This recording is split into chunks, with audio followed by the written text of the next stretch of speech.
Baik, kami ucapkan terima kasih. Rekan-rekan kerja kami silakan. Persiapan venue di Jakabaring jelang Asian Games 2018 terus dimatangkan.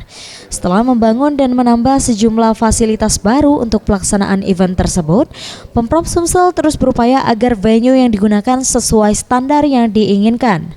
Erick Thohir, Ketua Panitia Pelaksanaan Asian Games, mengatakan Palembang harus berpacu dengan waktu untuk melengkapi sejumlah fasilitas yang diminta, terutama venue.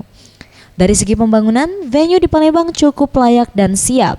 Tinggal pengelolaan dan sumber daya manusia yang disiapkan agar perencanaan yang diinginkan dapat berjalan dengan benar. Untuk volunteer yang bertugas di Palembang, akan disiapkan perekrutan sebanyak 2.070 orang yang bertugas selama Asian Games 2018.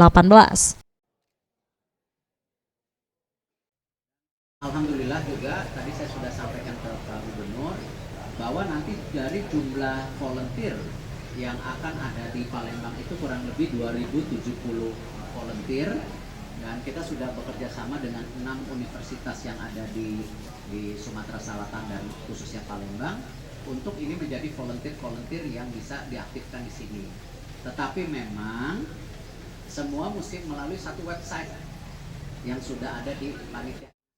Untuk cabur yang dimainkan di Palembang adalah soft tennis, tenis canoe, sprint rowing, kapal naga menembak, bowling, sepak takraw, triathlon, sepak bola wanita, voli pantai, sport climbing, skateboard, dan roller skate. Tim Liputan, Sriwijaya TV.